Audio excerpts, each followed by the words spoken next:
Are you the next Michael Jordan, Tom Brady, or Deion Sanders? Do you have what it takes to become the next great talent? Whether you play baseball, basketball, football, or any other sport, you all at least have one thing in common: the need to be recognized. It doesn't matter if you're trying to get recruited to your dream school or striving to make it to the next level. I'mNextUSA.com is the platform for you. A Napa guy knows not to judge a man by his car's multicolored paint job or absence of modern gadgetry. Who cares if it's technically old enough to vote and the windows are powered by the strength of your left arm? Your monthly payment is zero, and it'll stay that way. Because with over 400,000 parts and a little Napa know-how, you can keep anything on the road. She may not be pretty, but she's all yours. That's Napa know-how. The Columbia Broadcasting System and its affiliate stations coast to coast present Baseball, Beer, and Barbecue. No hitter for Arietta. Discussing baseball, good drinks, and food. So, Or clear for a minute so I can write down the damn time. It just got weird. With Ted Hicks. Everybody wants to be Bartolo. Todd Vandenberg. The handsomest man on the entire goddamn tour. And Lee Vowell. Folks, look around. Anyone who's not singing in the choruses is a racist. Every Saturday morning at 10 a.m. on the Happy Hour Network.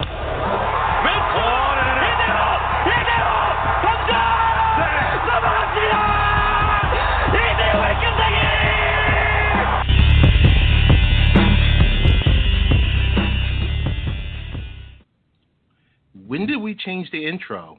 It's been such a long time since we've done this show. What wouldn't you say, Todd? You know, I'm following the outline. For some reason, I'm in black this week. I'm just going to leave it right there. Indeed you are, sir. Indeed you are. I want to say welcome to everyone that's listening to a very special Independence Day of the Lee edition of Baseball, Beer, and Barbecue with Ted and Todd. You like us on Facebook, follow us on Twitter, Baseball Beer BBQ, and drink our favorite beers. Today's guest will be none other than Patrick Weddington. And no, he's not related to the guy from Blacklist either, who writes for Federal Baseball on SB Nation. And we'd also like to thank the great people at NGSC Sports, I-95, Back Sports page, who is coming back online any minute now. RF Sports, are you guys still out there? Arena Sports Network, Brian Snow, what's up? And who all graciously replay our show every week. You can also hear us on XP Radio in the UK, iHeartRadio, and iTunes. And I think Todd would like to thank someone special. This one goes out to all the fans of Delilah out there. At CJ Computers NC on the Twitter, Computer Repair NC, 919-653-8496. Laptop repair, electronic device repair, dog repair. They fix it all at CJ Computers NC. Mostly.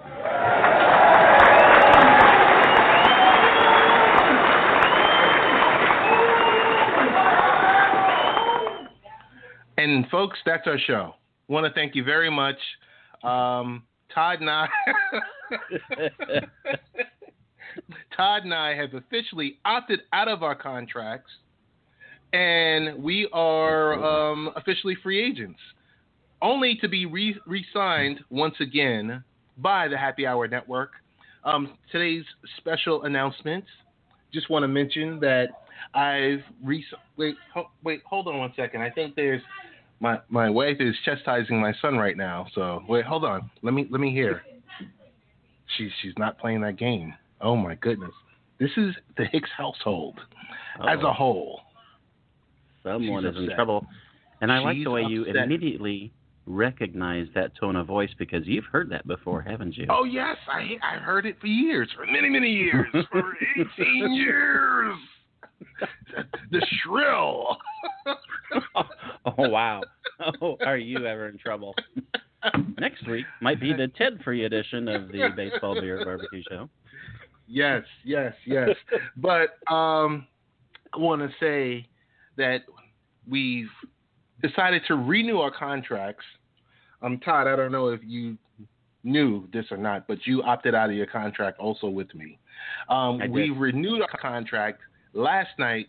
We forgot to put anything on Twitter and Facebook and all the other stuff, and we don't have Snapchats, so that's for the younger folks. But yeah, we're back, and we're happy to be here. Right? Indeed we are. Indeed we are. I was just waiting for the soundbite, and it didn't happen. So it didn't happen. I'm sorry. I just still caught up. But let's get to news. Let's get to news this week. News is Lee is actually vacationing, and he will be back to oppress all of us next week. Yes, he will, and I'm sure at some point he'll listen to this. He's probably listening right now, and he's seething. Like, oh, he's seething. He's about to go off. He'll call. Yeah, him. He's going to call up. He's going to call up. I guess he gets. How many vacations does this guy get? Because he's always on vacation. I believe it's 40 or 42 weeks. I'm not sure. Somewhere in there, though. Oh, okay. 2016 takes another icon. We're going to discuss that in depth after today's guest, Patrick Weddington. But this has been some year, Todd. I'm telling you, it's hurtful. It is. It's awful. And well, like I said, we'll get into more depth after that. I want to be in a good, happy, upbeat mood for our guest. I don't want to be, well, I don't know. I mean, you celebrate life is what you try to do. So, yes, but we will talk at depth about that. But man, 2016 has been rough. We're not even. Oh, I'm sorry. We are actually halfway through. So now we can have another half dozen icons of all kinds of endeavors of humanity croak in the second half. So yay, 2016.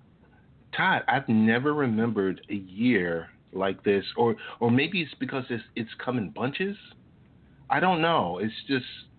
This has really, really, really been a really downer of a year for losing, or you like to say global icons, because it's not just affecting us in America, because they've done something special that's touched lives all over the world. So we'll get into that after today's guest. I guess I'm supposed to talk about Derrick Rose to Ted's New York Knicks. It's like the MASH unit has joined the New York Knicks. Hey, you did something great 5 years ago? Come join the New York Knicks, and we'll pay you a boatload of money. Oh, my goodness. I mean, with Noah and Rose and, all of this stuff going on, I'm kind of at a loss for words, because I keep saying, what's the over-under for these guys playing together? Porzingis is the crown jewel.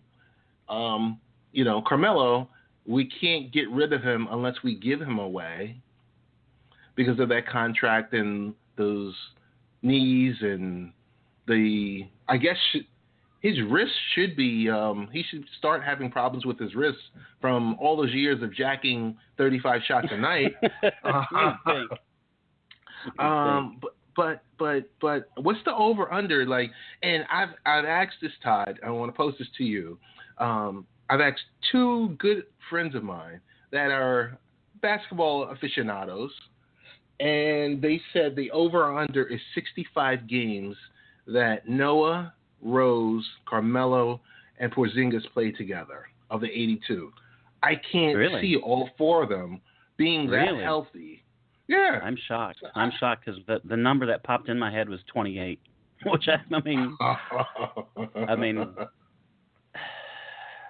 it's like you said. I mean, there's just a lot of injury trouble. I mean, Rose has been better last year than the previous 7 decades, but man alive, I mean, it's 65 would be terrific. I would think that even Phil would be thrilled. If they're all, I'm 62. If they're all on the court at the same time for that many games, that's a huge win. That's a huge win. I can't see that. And someone told me they will go 40. Let me get this straight: 40, 37, and 25. for the 62 games. Someone gave me a number of 62 and said they'll go 37 and 25 for the 62 games. And I'm like, really? 62? I don't see more than about, and this is on the real extreme high, about 45 games total. Yeah. That all four of them, because, this one's going to have to sit, this one's going to have to rest, this one has a ingrown toenail, and can't play at $18 million a season. It's sickening. It's really sickening. You finally got some free agents, though. Aren't you happy about that? Clearly not. You actually want some that are actually going to be able to play whole season. I think I understand that concept. The thing is, it is an upside. I mean, you're definitely improved over where you were last season and the season before, and yada yada. But then you do have to look at it like, wow, the under is so big on this too. I mean, because it could be, like I said, could be 28 games, and you spent a lot of money to get very little production. That's, I don't know, pretty risky. Very risky. I mean, but they have to do something. I just think Noah turns 32 in February.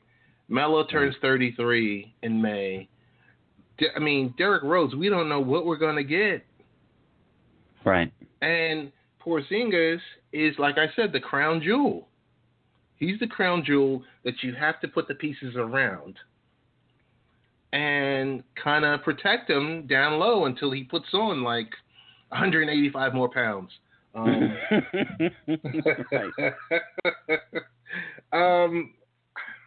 That's kind of, I don't want to beat that up too much. I was kind of even more excited about Jeremy Lin coming back to New York via Brooklyn, via the Nets. And, of course, the haters are out there because of what happened with, I think they cut Jarrett Jack before the deal went down. Jarrett Jack was an option in his contract for $6.3 million. The Nets were on the hook for $500K of it. They paid him the $500K and said, thank you very much. Lynn in Brooklyn, let's call it, you know what? That presumptive Republican candidate says, let's not be politically correct. This is, yes, it's for his skill set. It's also for marketing. Todd, I'm sorry to even go there, but it is because when Jeremy Lin he came last season to Barclays Center to play a game. I went there. It was a great game. The place was packed. And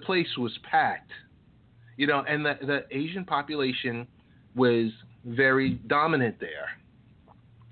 And I'm not saying the Nets got him just because of looking at that market, because I think that would be short-sighted. But I think the fact that, yes, you got him. Okay, you got him for his 11 points a game. You got him because he's a steal at $13 million a season. Yeah. I think it's a friendly contract, team-friendly contract. 3 years, $13 million.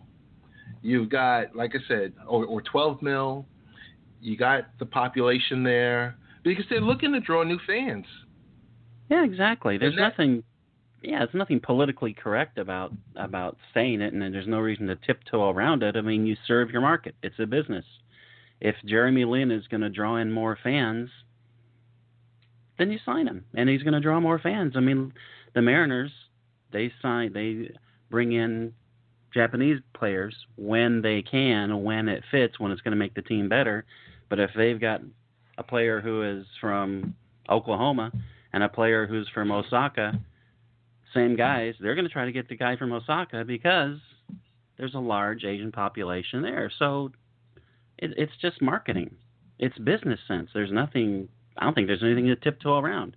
Now, if Jeremy Lin was I don't know, a busted-up guy who's been injured almost all his career, like, I don't know, Derrick Rose, then you'd kind of wonder about what are they doing.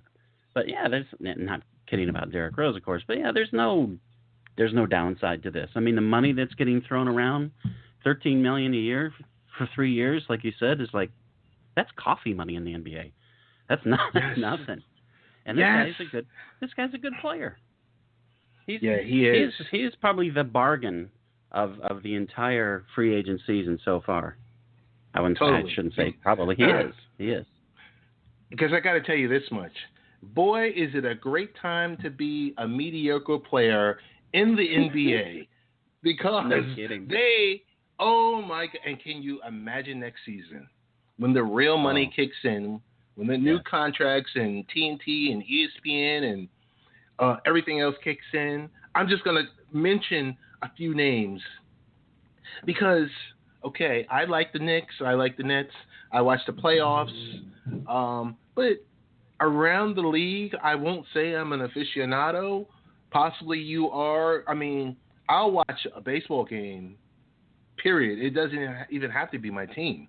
But like with the NBA, it's a little different because DJ Augustine, point guard, signed with the Orlando Magic for 4 years, $29 million.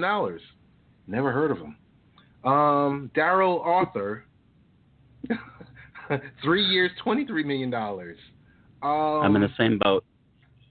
Jared Bayless, 3 years, $27 million. Bradley Beal, who I've heard of, 5 years, $128 million. Jordan Clarkson, 4 years, $50 million with the Lakers. Mike Conley, who I know very well, mentioned as the most underrated player in the league. 5 years, $153 million to stay with the Grizzlies. He's a $30 million a year player? Right. Matthew. It's incredible. Oh, no, go ahead. I was just saying it is absolutely incredible. Continue with the list of people I've never heard of that are millionaires, multimillionaires. Matthew Dellavedova. 4 years, $38 million with the Bucks. Luol Deng, 4 years, $72 million. It's unreal. Wait. There's one. Timothy Mozgov, 4 years, $64 million. They gave a breakdown on Bleacher Report saying that's like $9 million per point he scored. During the NBA Finals. Yeah. DeMar DeRozan, who I've heard about, 5 years, $145 million. And he's a good player. Andre Drummond, 5 years, $130 million. Jared Dudley, 3 years, $30 million. I don't even know who these people are. Now, the thing, Drummond deserves the money. I mean, well, let me rephrase that. All of these guys deserve the money because that's the market. I mean, that's just what it is. I can understand paying Drummond that money. I can understand DeRozan getting that money more or less because these guys. I mean, Drummond is a monster talent. DeRozan is an excellent player. You know, these aren't role players. These aren't guys who, average 4 points a game. I mean, my God, it's crazy the money that's out there. Like you said, it's just going to get crazier. And of course, a lot of NFL players have been tweeting about this and is like, working on my crossover right now because they're just astounded. Here's one little bite that comes out of a list on the 4-letter website. Conley, DeRozan, Drummond, and Beal. Those 4 guys, their contracts total $547.4 million. The guaranteed money. Yes, go ahead. I want to stop you right there. You said the word guaranteed, not this NFL absolutely. Type of bogusness. Right, guaranteed. Here's the list of the quarterbacks for that have guaranteed money that equals that. Andrew Luck, Eli Manning, Ben Roethlisberger, Russell Wilson, Cam Newton, Tony Romo, Drew Brees, Tom Brady, Jared Goff, Sam Bradford, and Kirk Cousins.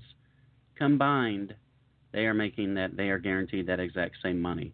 So yeah, there is absolutely no comparison in the pay scales of the NBA now compared to the NFL, and there never has been, but it's just gotten astronomical. And of course, and the people who are on current contracts, poor guys like Steph Curry. He's got to be looking at this like, what? It's like he's looking at this like, yeah, when I'm a free agent, what am I going to be making? That's unbelievable. And more power to him.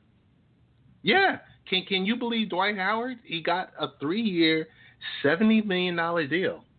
Good for him. Yeah, absolutely. Yeah.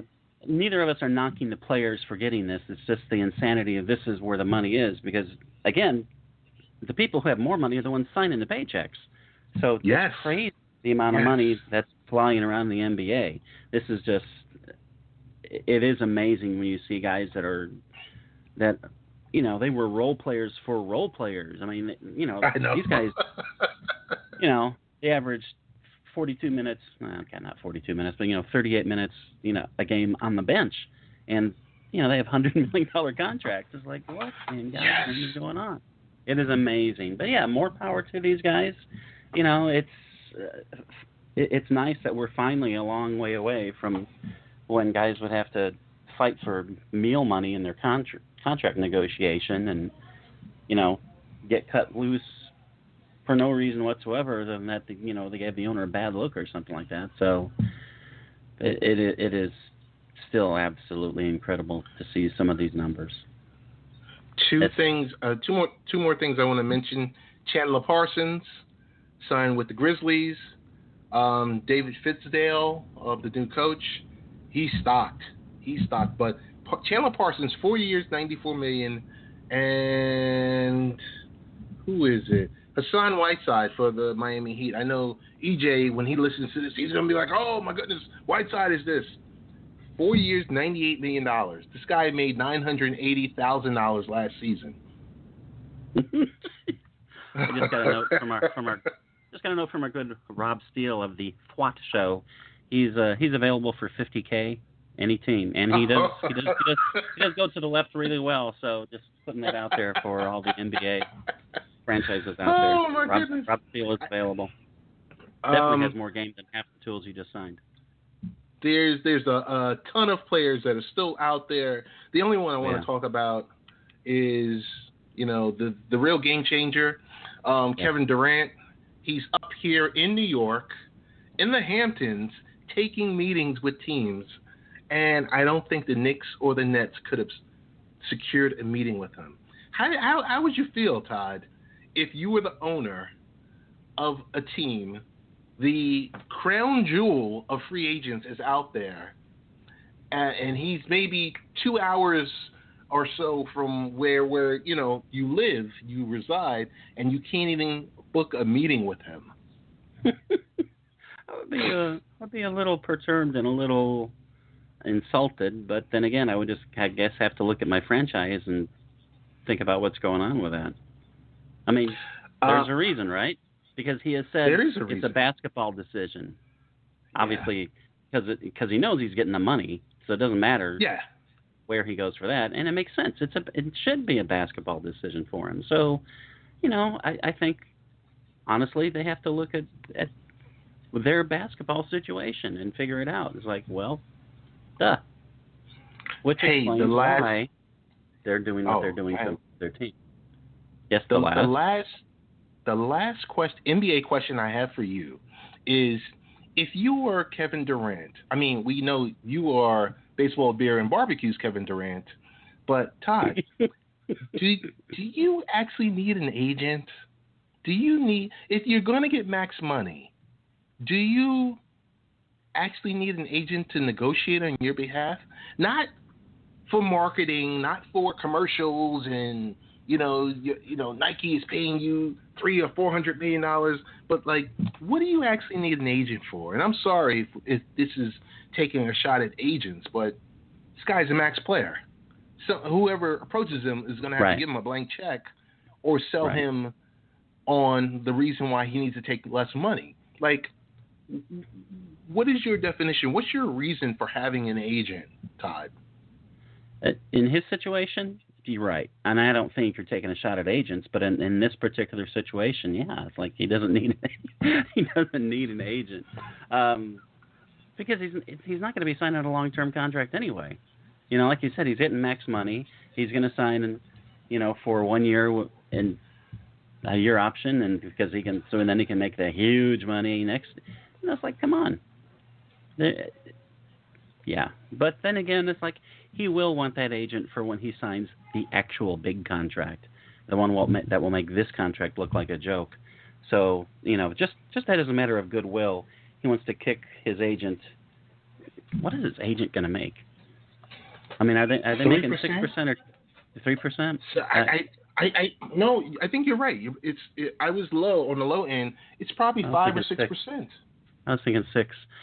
Regardless, I'll take 0.1% of what his contract is going to be. It's like, holy cow! It just, but yeah, he will need him to determine whether he should sign a 5-year contract for, I don't know, $800 million or a 6-year.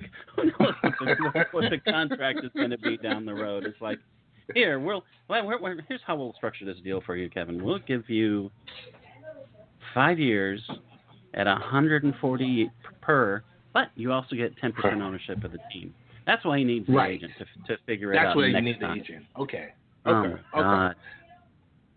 I know we have to touch upon. I know we're going to have to touch upon UFC and Wimbledon. We want to definitely touch upon that, but we want to give it its proper due.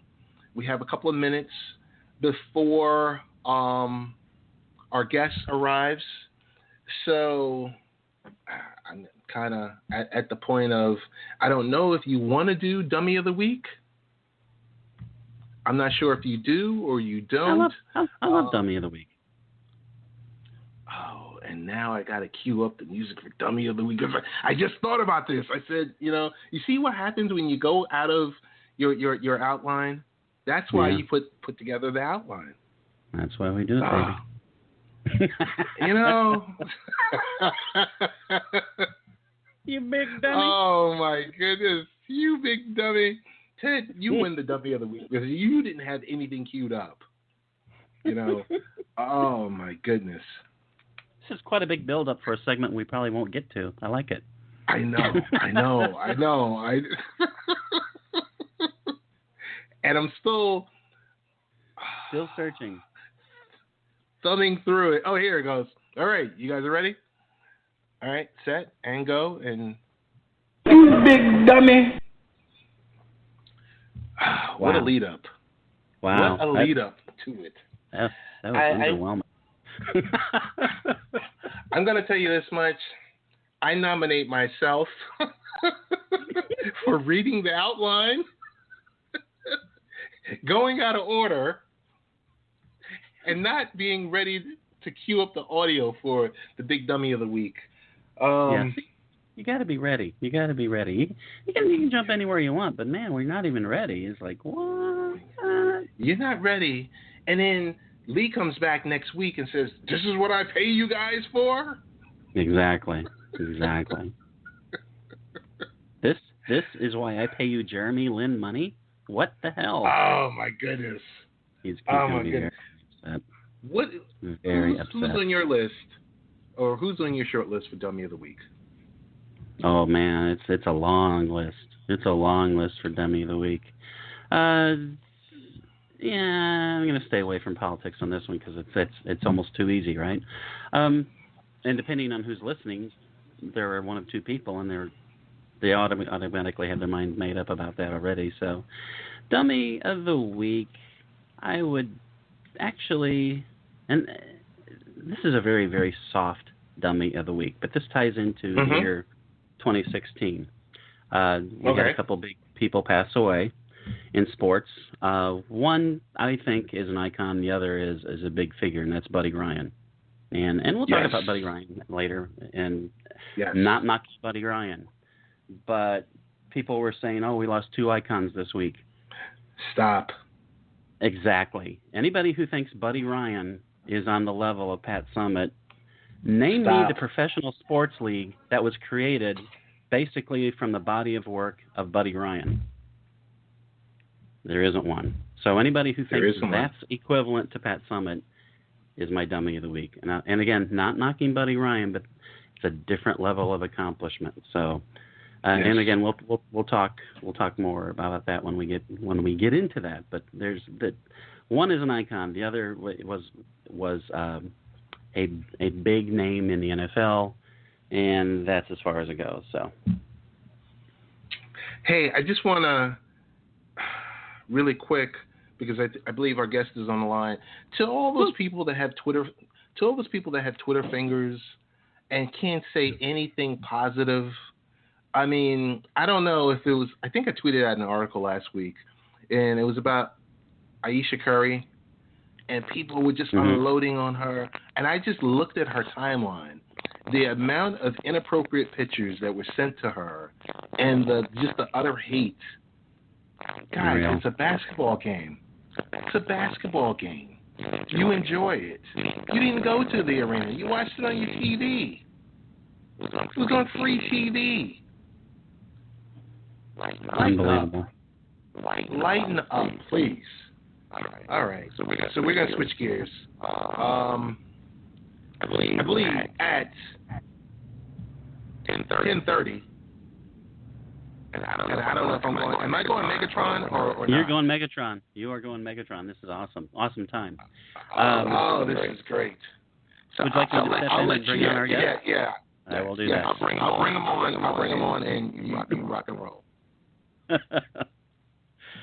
What perfect timing. We are bringing in Patrick Weddington. He writes for the Federal Baseball site on SB Nation. You can also be found on federalbaseball.com. Patrick, fair warning, Ted is a hostile Mets fan. I am a hostile Marlins fan, so, stand your ground, sir. How are you today? Pretty good, and we got a 6-game lead, so bring it. Here we go. Exactly. Ted, I don't know what you're going to do to fix the Megatron problem, but it's worse than ever. So we'll flip on our questions for right now, and hopefully it'll clear up. So first thing for you, is this where you expected the Nationals to be at this point in the season, Patrick? Yeah, I expected them to be competitive for sure this year, especially when they brought in Dusty Baker. I thought that was a little drama around his signing when they supposedly had Bud Black and were negotiating with both, but I kind of liked what Dusty Baker brought to the table in spite of all the bad reports you hear about him ruining arms and everything. I just thought the Nationals had the talent to be there last year, and things didn't work out for a number of reasons, mainly injuries and people not getting along well with Matt Williams from what you hear from reports, but this is definitely where I expected them to be at this point. They're way too talented to finish like they did last year, so kind of where they are right now is where I expected them to be, and I expect the Marlins and Mets to make a fight of it going forward. I don't think the Mets are going to quit just the way they did last year, with how well they did last year, I should say. I don't think they're going to tank this year, and I expect them to make a few moves to make up for some of the injuries that they have. And I'm really surprised and kind of impressed by what the Marlins are doing. I always liked Donnie Baseball, and I think bringing Barry Bonds in there as hitting coach is really having a nice effect on some of the guys like Marcell Ozuna. So should be competitive going forward, but this is where I expected the Nationals to be for sure. And same with Dusty Baker, because, to me, that's that might have been the most important signing they've got, because I've always thought Dusty Baker's just an absolutely great manager. What do you think he brings to the table that Matt Williams didn't, other than almost everything? A lot of history. I'll also add that I think bringing Mike Maddox in as the pitching coach is right up there with Dusty Baker as some of the important not under the radar, but off the field moves that they made. I think Mike Maddox has had a great effect on some of the pitchers the Nationals have and really kind of boosted up the bullpen. I just like everything they've done, basically. But I think Dusty Baker just has some history to him. There's a little bit of awe, not only in us reporters who get to talk to him on a daily basis, but in the players who know his career and, the history that he brings to there. And he just has, just listening to him talk on a daily basis, he has a story for everything. He can relate to the players really well, which was apparently an issue with Matt Williams. And I think some of the stuff with Matt Williams might be a little overblown, but just the way that Dusty Baker reacts with the players and the relationship that he has with them so far this year, from what I've seen, just really seems to have made a difference and kind of lit a fire under these guys. And just to see the guy out there, 67-year-old guy, jumping around in the dugout, screaming profanities when the Nationals win at times, it's just, yeah, he just really brings an energy to the team that seemed to be lacking last year, in my opinion. Patrick, this is Ted. I hope I'm clear because, yes, the Mets fan is back. We're close on your tail. I mean, yeah, it's 6 games. Blink your eyes, it could be 2 games again. But Steven Strasburg hit the DL again. He may pitch on Sunday. I don't know your take on it because, you know, you're an insider. So he's been great, but is he ever going to be healthy? You know, aside from obviously the elbow issue, it's just been little things here and there over the last couple of years. You got to be happy with that, but it's really kind of disappointing right now just to have him dealing with this upper back issue, whatever it actually is, because started as an explanation of an upper back issue. They've also talked about how ribs popped out and they had to pop them back in, which sounds like a horribly painful thing to do when you're trying to go out there and pitch. But, you know, for the last couple of years when he's been available and on the mound, he's just dominant. After he came back from the second DL stint last year, he had that ankle issue in spring training, and that kind of messed up his mechanics, according to the Nationals, and led to some back problems last year. But he's been pretty dominant since then, so you got to be happy with what they have. And the fact that he came back from the Tommy John surgery, liked the way the Nationals dealt with him enough that he decided to stay, and rather than testing free agency, which is really rare for a Scott Boras client. You just have to be happy with everything he's done so far, and the changes we've seen in the last year or two in him on the field and off the field have been pretty impressive. So you hope that this is just a little issue that he can get past. I'm kind of hoping that they don't pitch him on Sunday and kind of keep him out until after the All-Star break to kind of rest him up and get him into the second half going strong. So I'm not sure what they're going to do on Sunday, but if Strasburg doesn't pitch and you can throw Lucas Giolito out there, it's not too bad an option. And that was my, part of my next question. You're using that ESPN type stuff that, that the Nationals fans have.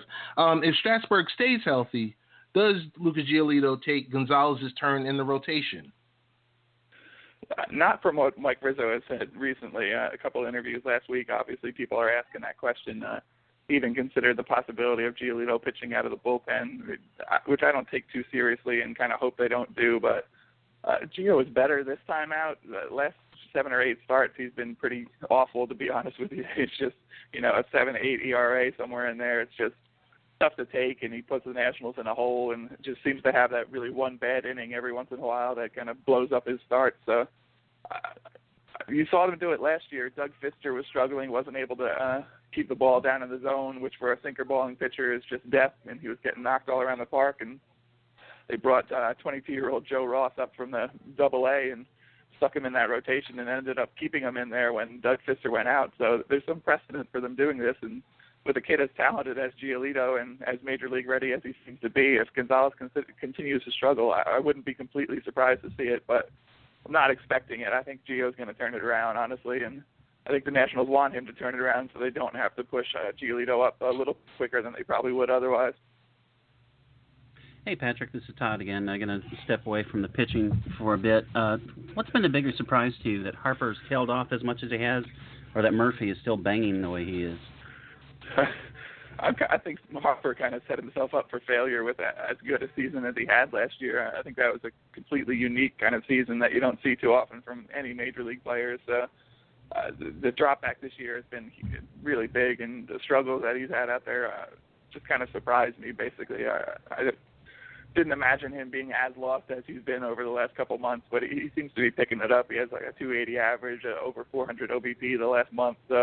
You kind of hope he's getting back there, but I'm having watched Daniel Murphy's whole career from the other side, seeing what he's doing now and what he did, at the end of last year and continued this year. It's just got to be more surprising than Harper's struggles, even because he's just on fire and doesn't seem to be slowing down at all. He's not hitting 400 like he was for the first 2 months, but still leading the league with a 350 average, multi-hit games just about every night, and just really, along with Dusty Baker, I'd say those are the 2 most important signings the Nationals made this winter. Yeah, Murphy has really been surprising, and as a Marlins fan, it's like, unfortunately, I think you're right about Harper. He's bouncing back. I mean, and there's no way he could have kept up what he was doing in April. So, but let's talk about an actual team. I'm joking, it's not an actual team, but they're playing okay. Does anything in particular worry you about the Marlins? I love the Marlins team, honestly. Maybe outside of their pitching. Marcelo Zuna is someone I always really like. To see what he's doing this year has been really impressive. I don't think Giancarlo Stanton's going to struggle like he has, and Christian Yelich is probably one of my favorite non-national players in the league to watch. And any rotation that starts with Jose Fernandez, you got to be a little bit afraid of. So,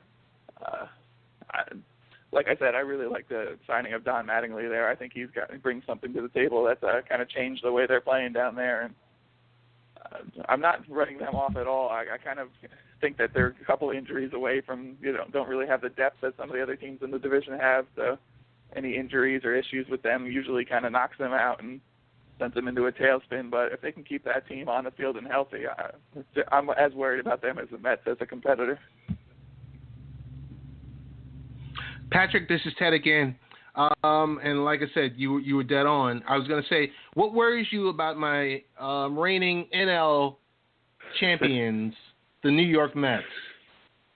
Like I mentioned before, what really worries me about them is that they got a taste of that winning last year, going all the way to the World Series, and I don't think they're going to accept missing players like David Wright and not do something to kind of make up for that. So with the trade deadline approaching on August 1st this year rather than the usual July 31st, I'm kind of just, holding my breath and waiting to see what these guys do, because I don't think they're going to stand pat and go forward with what they have. I think they're going to be making some moves at the deadline and try to bolster what they have there, and they can keep their pitchers healthy, which I really want to see them do. I don't like all the reports that we're seeing about their pitchers having issues, and kind of hope that they all stay healthy just for baseball's sake. You want those guys out there pitching and healthy as much as possible. So since they brought Sandy Alderson in as the GM, I've been kind of worried about what he was going to do. I thought he was basically the perfect guy for that job to kind of turn things around in New York, and what he's done so far has got to be troubling to everyone else in the division, and what he's going to do has me a little bit worried. And that was my next question, because Sandy this week, I mean, I would love to play poker with Sandy Alderson, truthfully, because he puts out, to I guess through their PR staff, that hey, we're not doing any major trades. We're going to have to do it internally, and then Nimmo comes up over the last 4 or 5 games, and he smacked that home run last night. But knowing Sandy, how he operates, yes or no, do you think he's going to pull off one of those type of Cespedes deals as he did last season? Bringing in a Cespedes, I don't know if you can match that.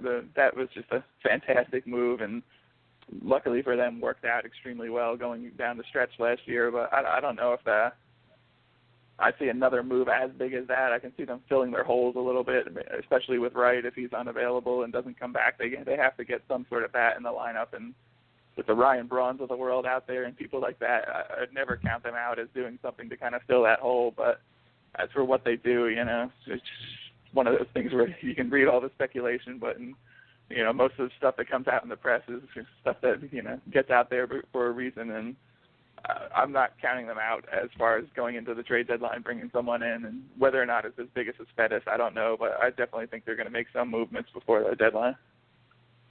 Patrick, I have one serious question for you. You are the GM/EVP of your team. You oversee all operations. You have a chance to pick up Jose Reyes off the waivers, and or kind of you're available to cut a deal with the Cincinnati Reds for Chapman. Do you pull either one of those deals? Do you pull the trigger on either one of those deals? It's tough, especially in Washington, where Mike Rizzo has made a big deal out of every time they find someone, talking about the character and what they bring to the team. And this is kind of a PR nightmare with some of these guys, especially in Washington, D.C., where it's a big political town, and people were kind of up in arms with Daniel Murphy over some of the comments that he made. And I'm on the fence, honestly, between the talent and the person, what you do, and how much of a PR hit you want to take in order to make your team better. Mike Rizzo was definitely interested in Chapman this winter when all the domestic violence stuff came up before, anything was even settled. When Major League Baseball made a ruling on that, he said that they kind of dropped out of the running once that stuff came up. So whether or not they'd revisit that is unclear. And Dusty Baker absolutely loves him. Had a lot of good things to say about him when the whole issue came up. So it's a delicate balance for sure. You just got to worry about taking that PR hit, how that'll affect the fan base, and if you're going to deal with a couple of weeks of horrible coverage in the news of people being upset that you brought him in there, whether or not they'll get over that when they see him out on the mound and see how talented he is. That's a tough thing in sports these days, to deal with all the off-field issues. Nothing gets by the press anymore with the internet and regular media covering these teams on a daily basis. So you really have to weigh the options there, how much of a PR hit you want to take to get talent on the field. Gotcha. Patrick, thanks for answering that question, because it really is tough. And I could tell you, for one, personally, our team here, we've talked about it in depth. Each of us have gone into our individual chat rooms and talked about, when the team takes that questionable player, what does it do from a PR stance? So I appreciate your answer. I guess my final question would be this. Nationals related question. Who would you rather be, Jason Worth or everyone wants to be Jason Worth, right? Right now, yes, definitely everyone wants to be Jason Worth, just because we talked about this a lot recently, how much fun he seems to be having on the field right now. I think he's kind of realized that he's a lot closer to the end of his career than he was at the beginning now, 37 going on 38, one more year after this on his contract with the Nationals, and who knows after that. And he seems to have really kind of embraced the whole role as the elder statesman on this team, and just seems to be enjoying himself and enjoying dealing with fans and the media a lot more than he has in recent years.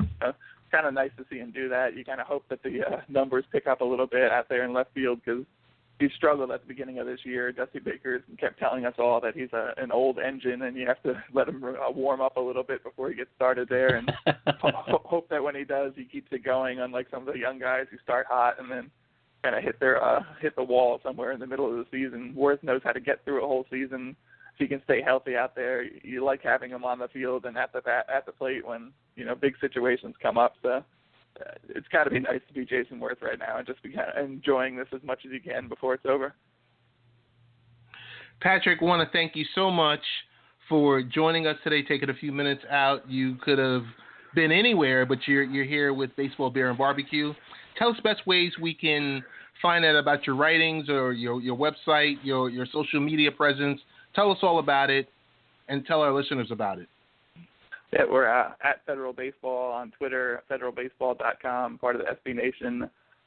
We also do most nights post-game podcast that we do with two of my friends, Dave Nichols from Federal Baseball and our Doghouse, who remains with his online moniker to protect his identity. But that's probably the most fun we have, basically getting online on Blog Talk Radio every night and talking about the game afterwards.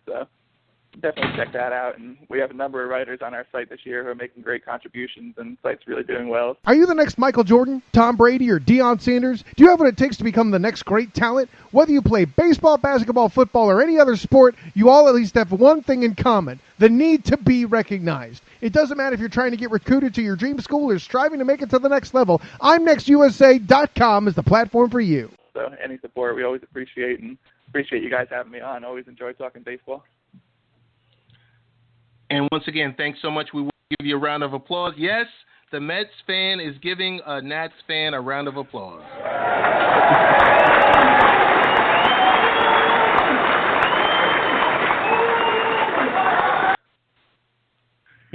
Patrick, thanks so much. Appreciate it.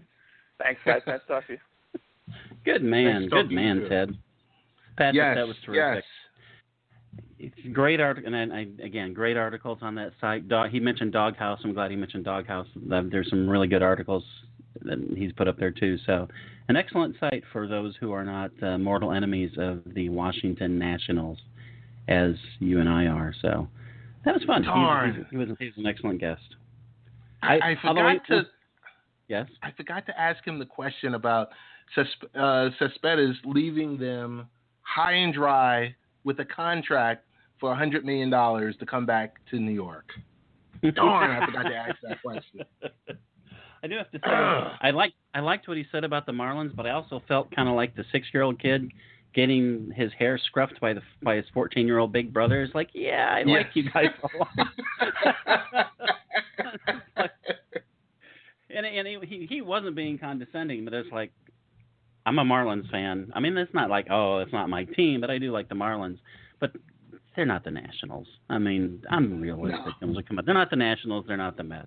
It's like I'm extremely happy with how they're playing right now, especially the way the season started for them. But, they're not. A whole lot of bad things would have to happen for the Mets and the Nationals for the Marlins to get in there. So I don't think that's going to happen. But at least they seem to be headed the right direction.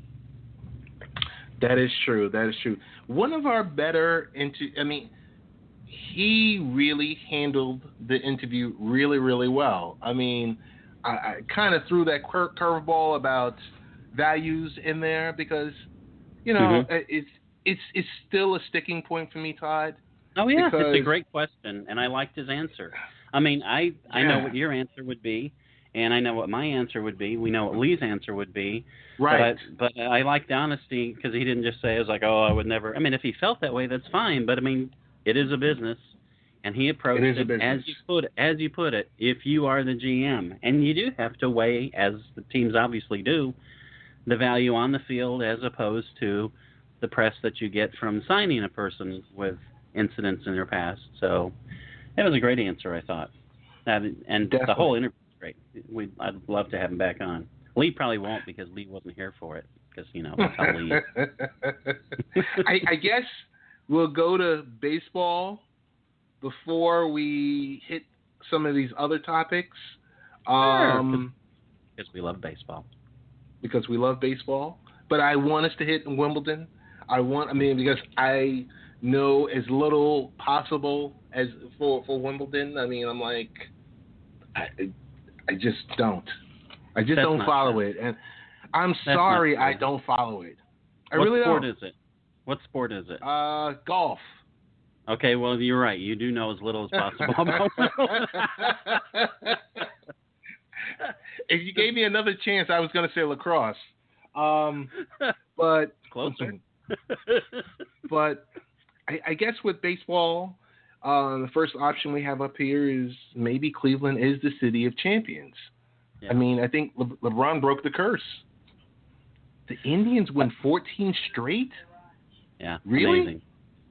And that was, 19 innings yesterday to win their 14th straight to set their record. So, and going into it, Cleveland was a hot pick of a lot of people for the division, and which kind of made, I'm sure, the people of Kansas City upset because Kansas City, all they ever do is keep on winning the division, and no one ever predicts them to do it. But at this point, right now, Cleveland has the second best record in the American League, and that's what a 14-game winning streak will do that for you too. Wow. But 14-game winning streak, and they're 19 games over 500. So even before that, they were playing well. It's not like they were garbage and then just ran off this incredible streak.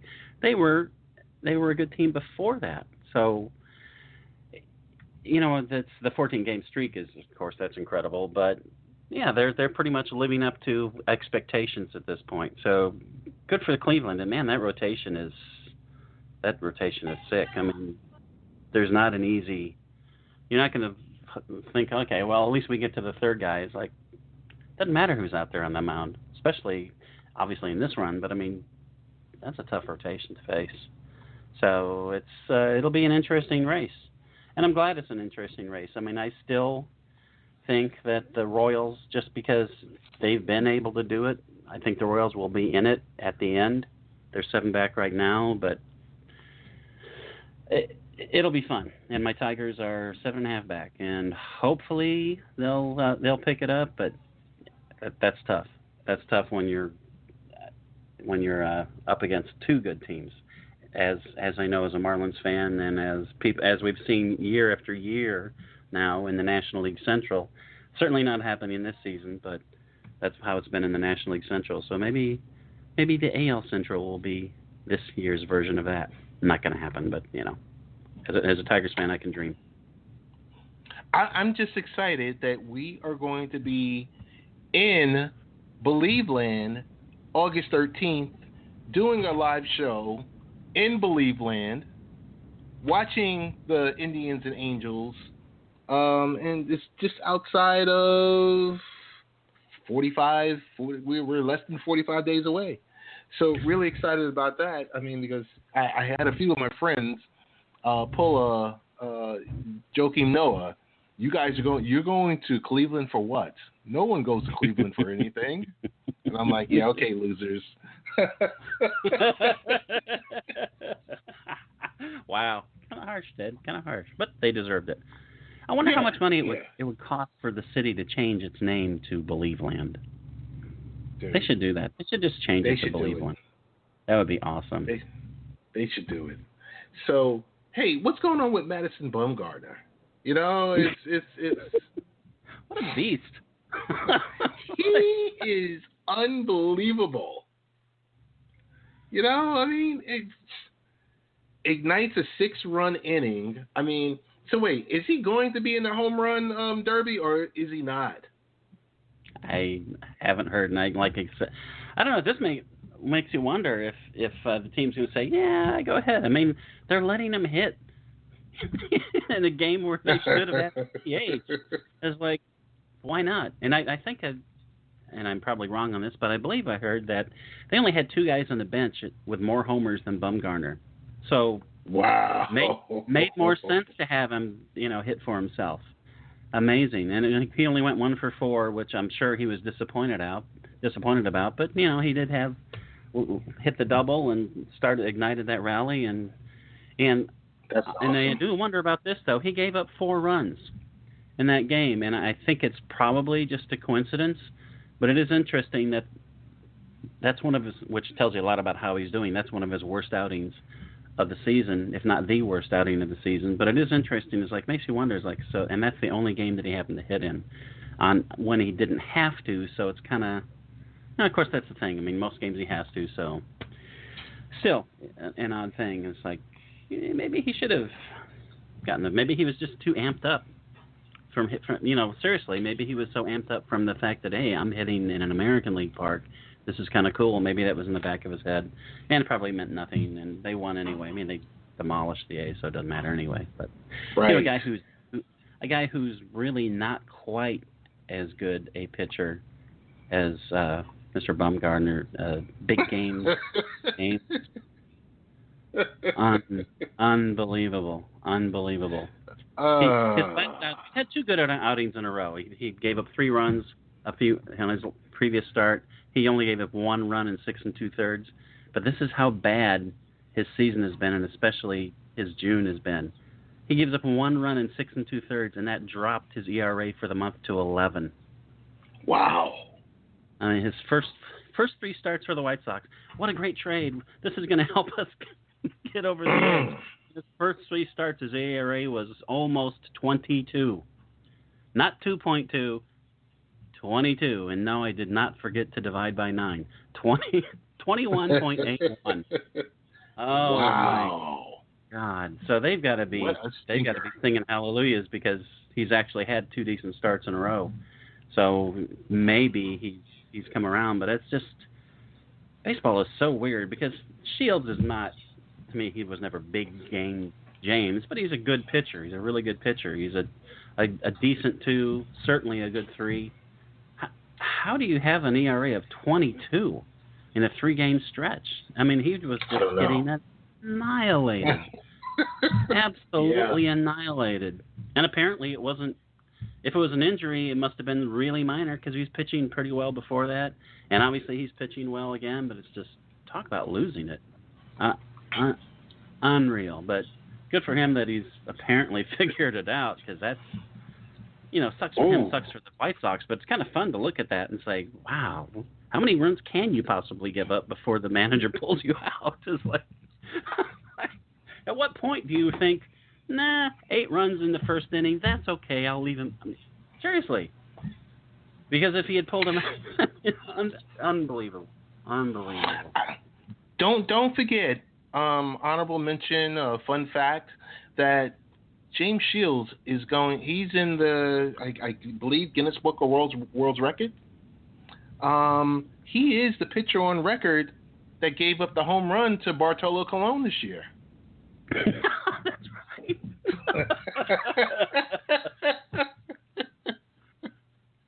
the pitcher who gave up the home run to the guy with the record for going the longest in a career without a home run. So, yes, if anybody can do it, it's like, I'm here for you, buddy. What did Gary Cohen bought him a steak. What did Gary Cohen say? The impossible is possible. Oh my God! Bartolo should have bought him a car after that, let alone a steak. He should have. Hey, did anyone tell Lee that Sandy Koufax is back on the DL? I think he's aware of that. That's probably, he's not on vacation. He's just in mourning. He's been hiding all week. Yeah, that's pretty scary with back trouble. It is. It's scary when the team sends him, or he sent himself, however it went, to the best back specialist in the country. Yeah. And I'm not a Dodgers fan, but I certainly don't dislike the Dodgers. I mean, they've always been one of those teams that, I kind of like and respect, and obviously the best pitcher in baseball, hands down, in a long time. And you never want to see players have injury problems. I mean, and we talk about it. It's like if you're going up against the Dodgers, you want to beat Kershaw. You don't want to beat the kid they called up from AAA to take the rotation spot, and everybody moved up. I mean, that's the guy you want to beat. So, really sucks. Hopefully it's something, because I haven't heard anything specific about what's going on with it. I don't know if you have or not, but hopefully it's something minor, and he just misses a couple, and he's back in pitching ridiculously well again. I mean, I haven't even looked at his stats, and since this is a baseball show, I probably should look at his stats. But I don't know, how many walks has he given up? 7, 8, and like 780 strikeouts. Much. I mean, I know. What an unbelievable season he's had. It's hopefully he comes back very soon, because Kershaw will be back. He'll be back. He'll be back, but I mean, hopefully he'll be back quickly and without even missing a beat. Because it'll be interesting to see how they do without him. I mean, right now they're 6 back, which they've had an up and down season. But man, talk about, we've talked several times about how whether starting pitchers should be MVPs or not. If there's ever been a starting pitcher who's been an MVP, like what Kershaw means to the Dodgers is unbelievable. He is absolutely the MVP of that team, and if he comes back soon and continues like he is, he should be the MVP of the league. I mean, It's just incredible. In a year of incredibly dominant pitching, he still stands out. So, how about your Mets? How about the fact that none of them apparently can manage to pitch without ripping their arms off or blowing out elbows and backs and knees? And what's up with the Mets? It's about being a Mets fan. It's you got to think about this. Before last season, we would be entering July. Usually marks the month where the Mets just fall out of competition. In previous years, for I don't know, 6, 8, 10 years in a row, where they just fall out of competition. And the month of August was really more about looking at who's in AAA, who's going to come up, and everything else like that. I had a discussion with my buddy Roy at work. Roy works in the copy center at my job. And we always either I'll go down to the copy center, or he'll come up, and we'll talk a little baseball. Because believe it or not, that helps me prepare for this show. Because he's a diehard Pittsburgh Pirates fan, proudly walking around with his Pirates gear on all the time. So we were talking about the Mets and their arms, and he was like, "Ted, are you worried?" I'm like, "No, I'm not worried, because it's the byproduct. It's what everyone else has been saying. It's the byproduct of those guys last season. You know, in their minds, in the beginning of the season, Terry Collins didn't know what he really had. Now, not in regards to talent. He understands the talent and everything, but, you know, the Mets were like, hey, this guy right here, DeGrom is going to go 165, 170 innings. Syndergaard is going to go this. You know, we know the Harvey story. But when that playoff happened, when they were still contending, when Jonas arrived and just breathed life into that lineup, something happened. And they were prepared for these guys to probably, you know, stop pitching around early to, you know, mid to early September. And at that point you start getting, you know, some of the farm talent up there. That didn't happen. Right. They pitched into October, and now, you know, the honeymoon and all of that additional work has come back to bite them. Good point. It's you can't be mad at anyone. You can't blame, you know, no one can get fired for this. This is not Terry Collins' fault.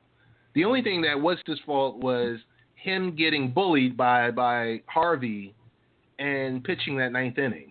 That's the only thing that we can blame him on. But it's young arms. Were they overused? They're overused in the sense of they didn't expect to be putting in that much work, and here they are again putting in innings, and you're like, oh my goodness. And now they're going to be putting in even more innings because, like I said, we're 6 behind. You know, the key to it is winning that division, and these are your horses. Bartolo, you know, is going to give you 200 innings or thereabout every season. And even he got hurt and nicked up a little bit last week. But I'm not concerned. I'm more concerned with the talent that they have coming up. The fact that they said they're going to have to do it internally.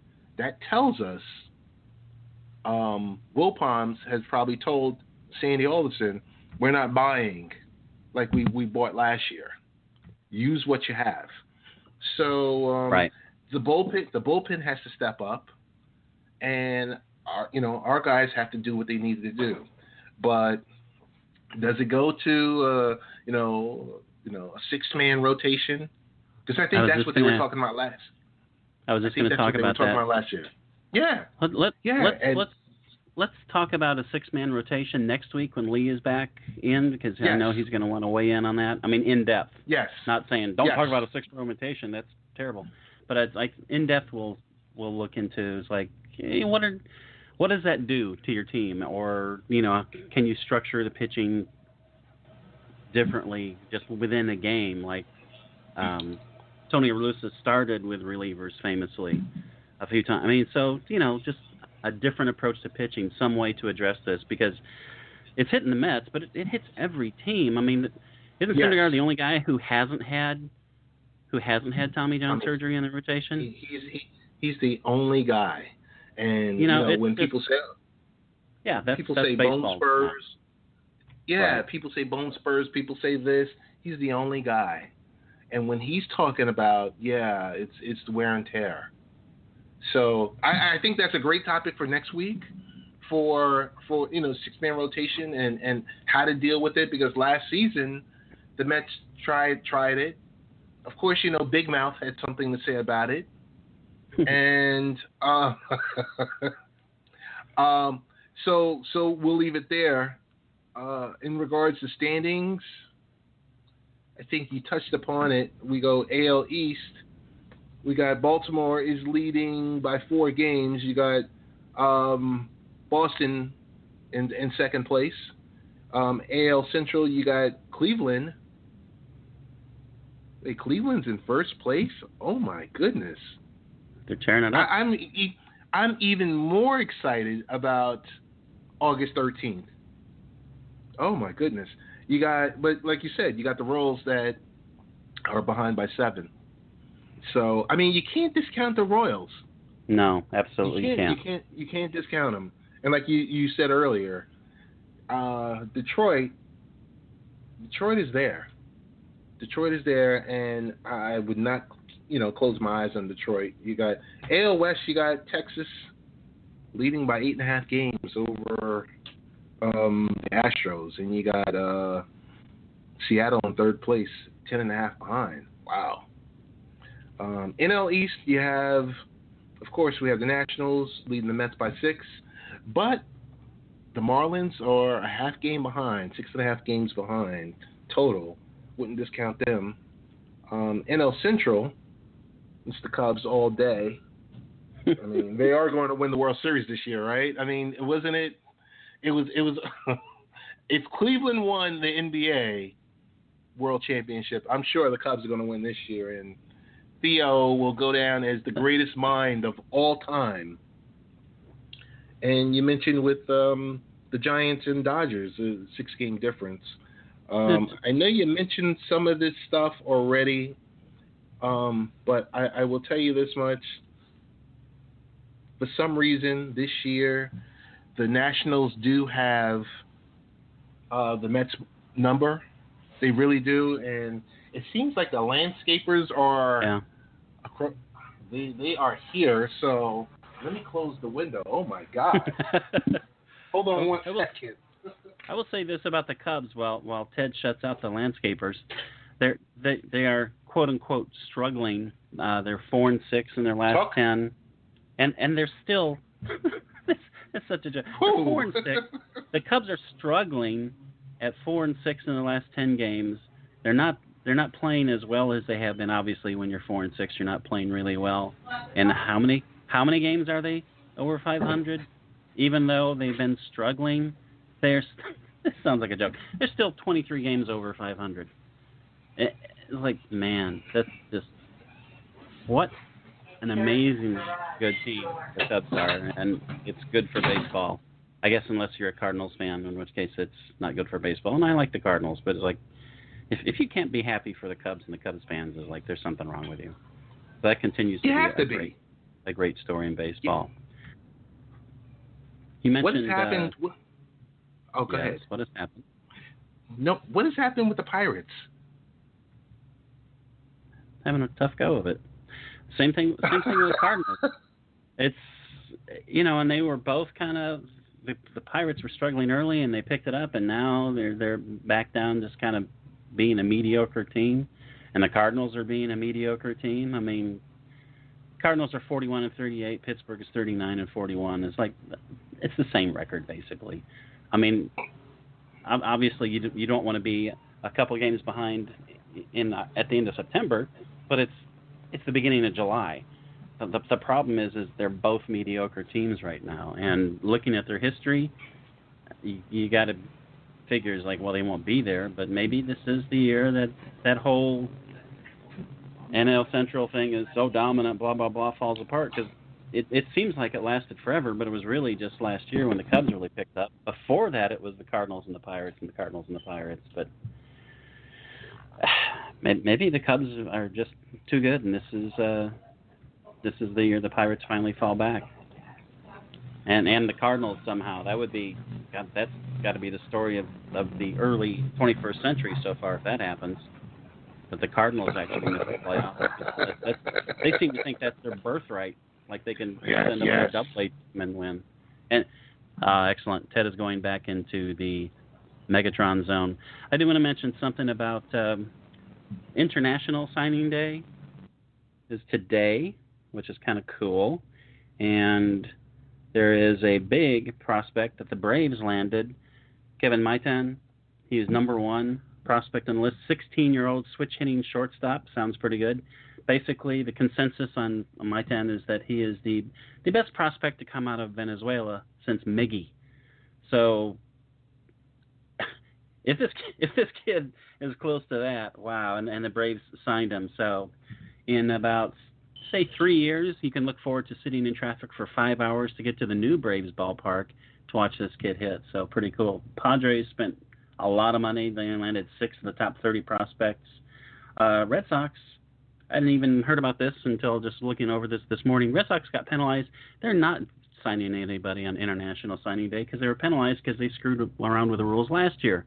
And not only were they barred from signing anybody this year on a National Signing Day, they lost all their signees from last year. What they did is they violated the rules. There's a cap on how much money you can spend, and they kind of played the game because what they did is they paid money to an agent, and everyone was supposed to get the same amount of money after they signed their one big player, and the agent divvied up the money so they could sign the better prospects to more money against the rules. So they lost all those prospects. The prospects got to keep the signing bonuses, which is awesome, so they made out like bandits, and they're all free agents again. So bad Red Sox. Bad, bad, bad. Don't cheat. That's a bad thing. Stats in general. Who's hitting well? Ooh, Mr. Murphy, surprise. Altuve and Murphy basically tied at 352 in batting average. Mr. Ortiz, speaking of Boston,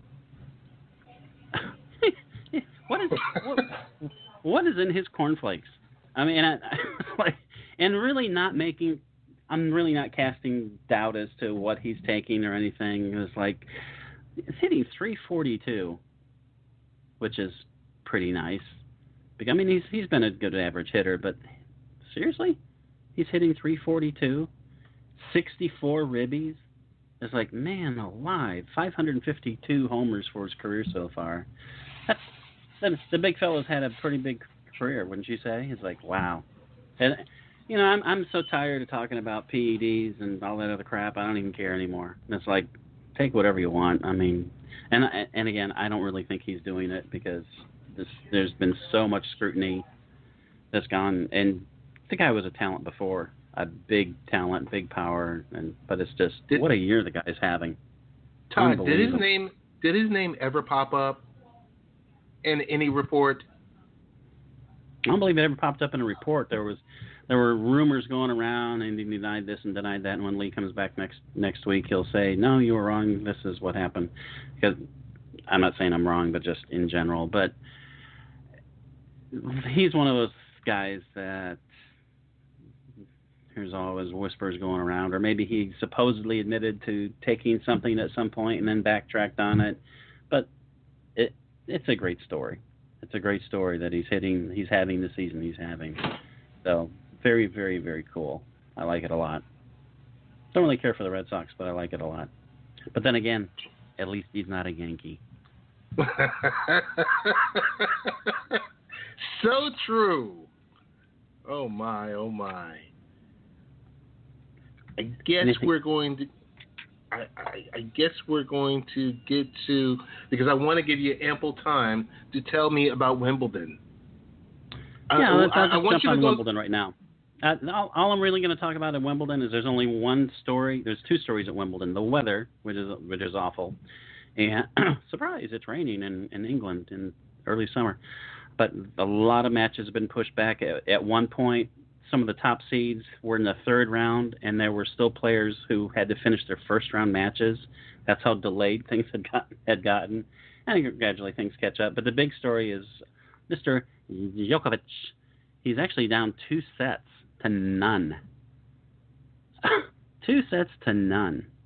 And rain, luckily for him, rain suspended the match.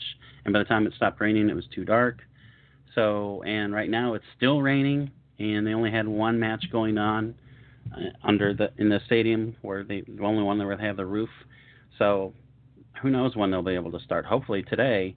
But this actually happened to him last year. He was down 2-0 in a match, and had to be held off just for darkness, and came back and won. But obviously, if anybody can come back from down 2-0, it's Djokovic. But man, I watched quite a bit of the match yesterday, and Lee was watching it too. And like Lee said, he looks like he's beaten. He just looked awful in the second set. It looked like he was just done.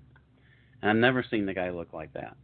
And you know, it didn't really look like he was injured. I mean, he's had some back issues during this tournament, but other than that, I mean, Stan Wawrinka lost in a pretty tough match against Juan Del Potro, who's come back from a bad wrist injury. He had surgery, and Del Potro, great on Del Potro, coming back and having a big win against Wawrinka. Wawrinka was seeded fourth.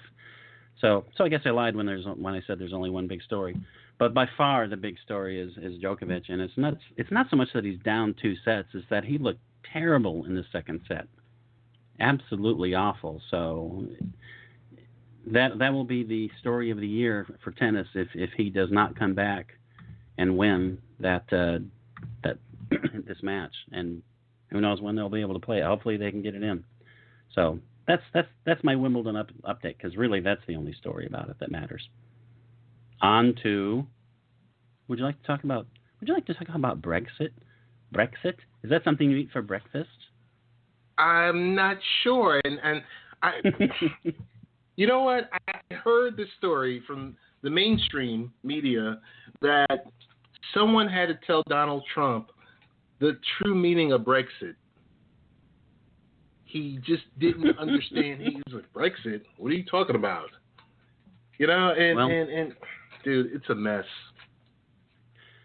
It is a mess, and I haven't studied it in depth enough to have an intelligent, informed opinion on whether this is a good thing or seriously whether it's a good thing or not.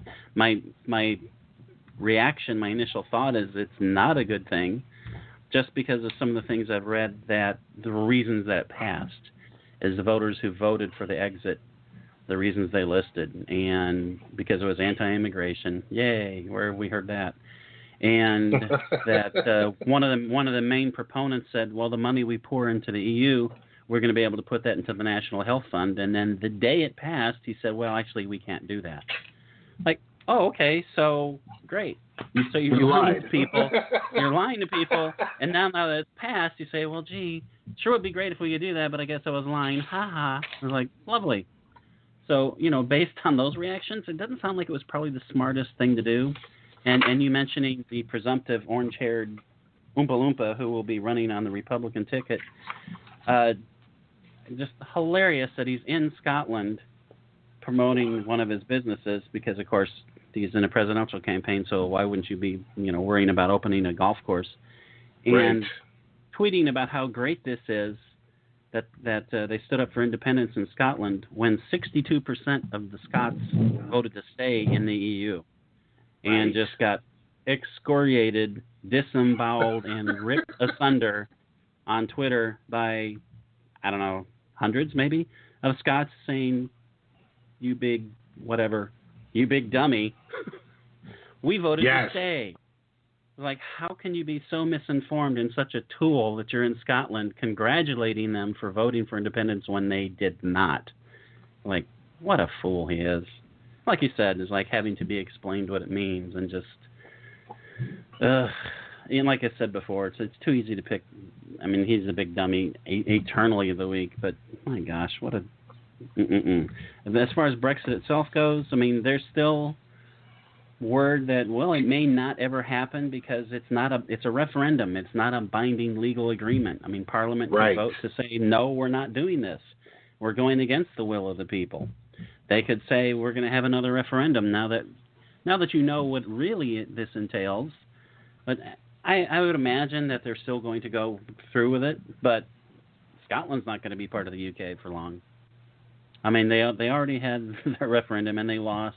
But now that almost 2/3 of the Scottish people voted to stay in the EU, they're not going to want to stay in the UK when the UK is leaving. So.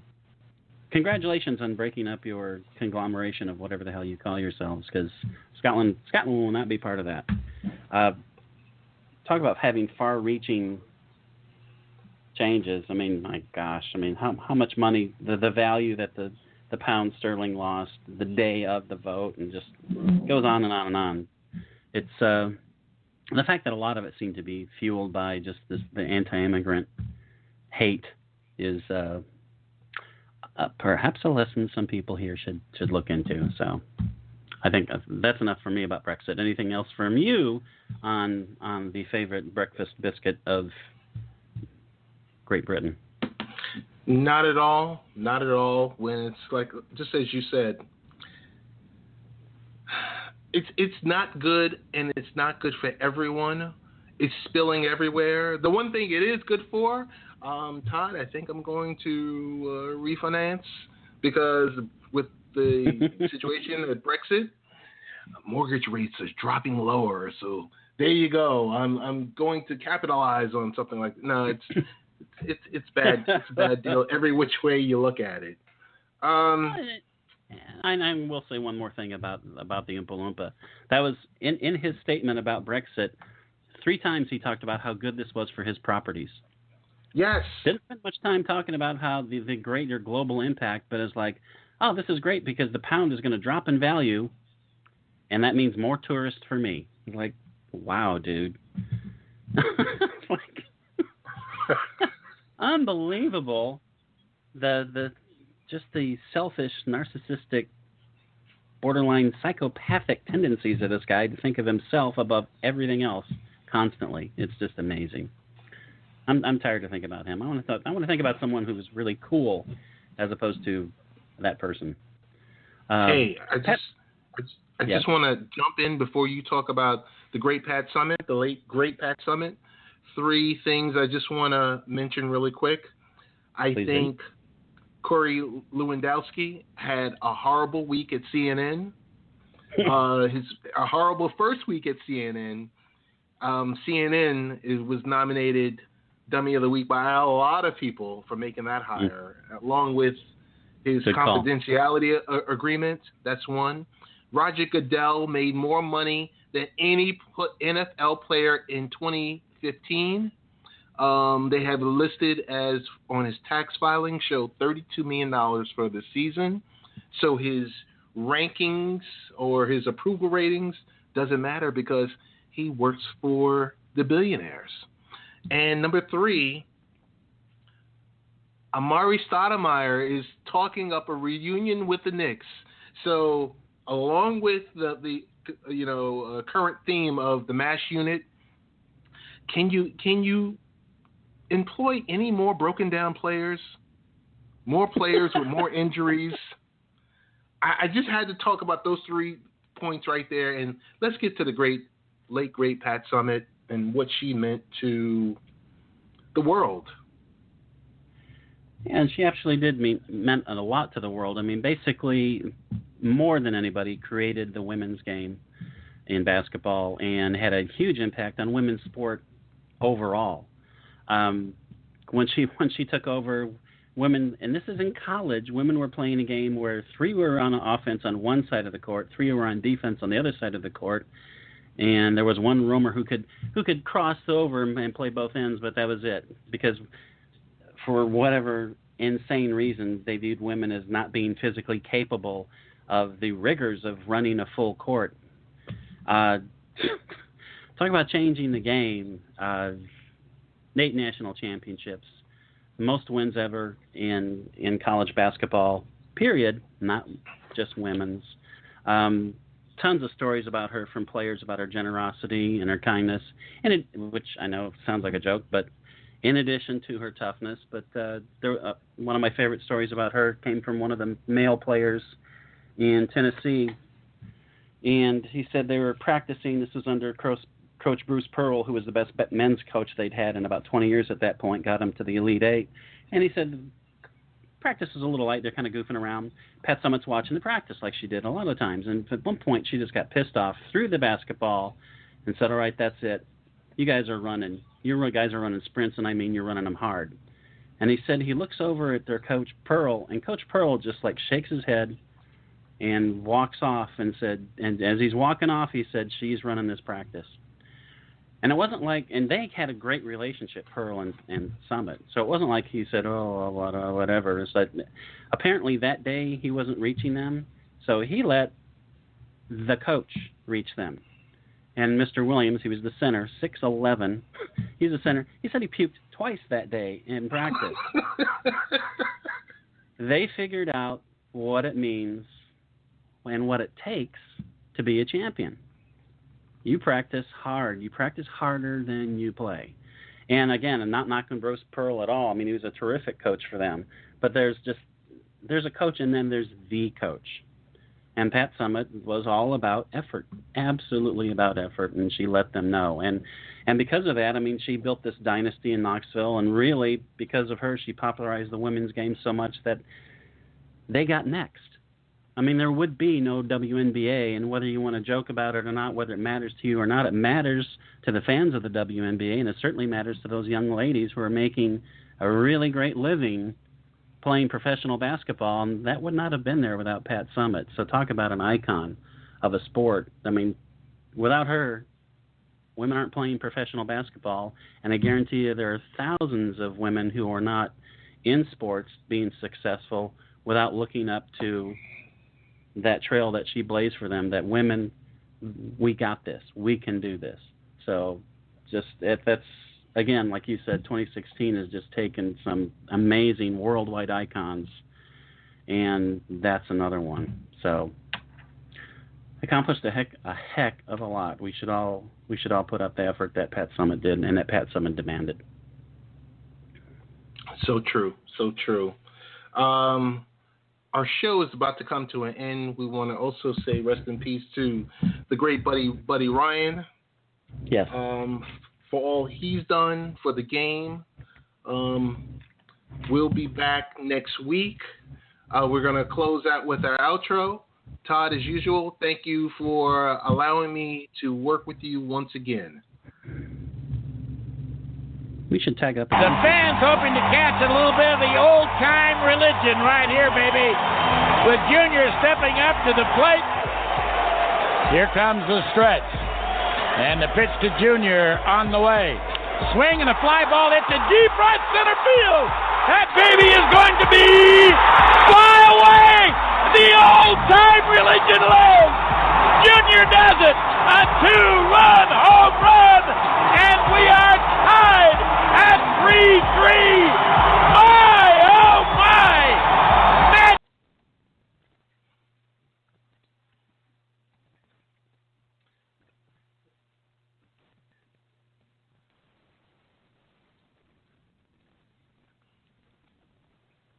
When you don't go to Geico.com, car insurance can be hard. Like early 90s heavy metal hard. I'm yelling and screaming and I'm loud. Roar! Geico makes it easy. You can review and update your policy or report a claim on Geico.com or the Geico mobile app. Because shouldn't we all have a little less stress in our lives? I'm not even upset about anything. Are you the next Michael Jordan, Tom Brady, or Deion Sanders? Do you have what it takes to become the next great talent? Whether you play baseball, basketball, football, or any other sport, you all at least have one thing in common: the need to be recognized. It doesn't matter if you're trying to get recruited to your dream school or striving to make it to the next level. I'mNextUSA.com is the platform for you.